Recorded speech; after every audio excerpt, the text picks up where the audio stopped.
پورە ئایش ناسراو بە پورە ئایشە تۆپ کەسایەتی و ژنە ماندووەکەی دەڤەری پشدار کۆچی دوایی کرد. حاجی ئایشە عەبدوڵڵا حەسەن ناسراو بە ئایشە تۆپ کە لە خۆشەویستانی مامۆستا عەلی باپیر و خەمخۆرانی ڕابوونی ئیسلامی بوو تا دوا ڕۆژەکانی ژیانی دڵسۆزانە داکۆکی کار لە ئاین و ڕەسەنایەتی گەلەکەی و پشتیوانی ڕابوونی ئیسلامی بووە. دوای ئەوەی کۆچی دوایی کرد پورە ئایش لە مەراسیمێکی جەماوەریدا بە ئامادەبوونی مامۆستا عەلی باپیر لە گۆڕستانی سەیداوە لا ڕانیە بە خاک سپێردرا. لە وتەیەکیشیدا لە کاتی بە خاک سپاردنیدا مامۆستا عەلی باپیر دوای ستایشی ڕۆڵ و ماندووبوون و هەڵوێستەکانی پورە ئایش ئاشکرای کرد پێشتر کۆچ کرد و خۆی وەسیەتی کردووە و داوای لێ کردووە ئامادەی بە خاک سپاردنی بێت و نوێژی لەسەر بکات.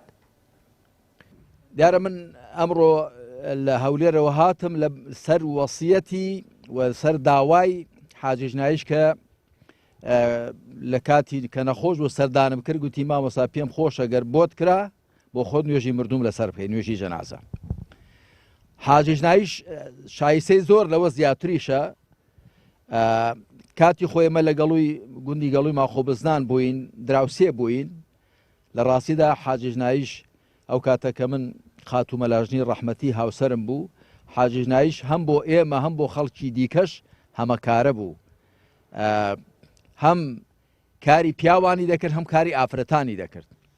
بۆیە وەکو وەفا من لەسەر خۆم بە پێویست زانی کە بێم نوێژی جەنازەی لەسەر بکەم و لێرەش لەم تەڵقین و لەم وتارەشدا بەشدار بم. پورە ئایش وەکو کەسوکار و دۆستانی دەڵێن لە ماوەی تەمەنیدا با خزمەتکردنی ئاینی پیرۆزی ئیسلام و ڕابوونی ئیسلامی کوردستان سەروەری بۆ خۆی نووسیەوە و وەکو ژنێکی مەرد و بەعیزات ناوی چووە تۆماری مێژووەوە. وڵڵاهی داکەم بۆ کاری ئیسلامی بەڕاستی قەت ماندوو نەدەبوو. لە کاری ئیسلامیدا دایم بەردەوام بوو. دایکم زۆر دڵی خۆش بوو بە کاری ئیسلامی لە سەردەمی کە بستنەوەی ئیسلامی دروست بوو هەر لەگەڵ کاری ئیسلامیدا بەردەوام بووە.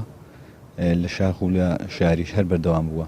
زۆر مامۆستا عەلی باپیری خۆش دەوید ئەو کاتی سەردەمی بستنەوەی ئیسلامی زۆر جار هەبووە لە شەو نیوە شەودا باری دەبرد بۆ مەنتیقی قەڵاتوکان و بناری قەندیلی بۆ برایانی بستنەوەی ئیسلامی. سوپاس بۆ خۆی کە هەتا ژیانش مابووش شانازی و بۆ هەموو پشدەرەی کە پێی وتە ئایشە تۆپیش دایکی هەموو پێشمەرگان بوو.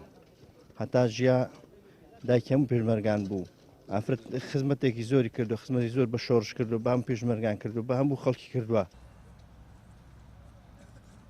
ئەمە و هاوڕێی لەگەڵ مامۆستا عەلی باپیر لە مەراسیمی بە خاکسپاردنی پورە ئایشدا وەفدێکی سەرکردایەتی و مەڵبەندی ڕاپەڕینی کۆمەڵی دادگەری ئامادە بوون.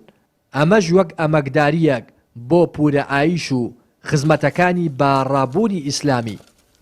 سەربارەوەیکەوە ئافرەتێک بوو لە ڕووی خوێندەواریەوە خوێندەواری نەبوو بەڵام لە ڕۆی دڵ و دەروونەوە دڵ و دەروونێش پڕ لە ئیمانی هەبوو و لە ڕووی هەڵسوکەوت و ڕەفتارەوە هەڵسکەوتی و ڕەفتارێکی ئیماندارانەی هەبوو و پاشانیش مامەڵەیەکی زۆر وێرانە و ئازایانەی هەبوو. بۆیە دەبینی ئێستا جەنابی مامۆستاوە ئەو خەڵکو و مامۆستا بەڕێزانە کە ئێستا لە سەر گۆڕەکەی و لە کاتی مەراسیمی بە خاکسپاردنی نوێژەکەیدا ئامادەن ئەوە بەڵگەی لەسەرەوەی کە ئەو ئافرەتە بەڕاستی ئەوە هەڵەگرکە ئەو بەڕێزانە بەشداری بکەن بە تێکرا.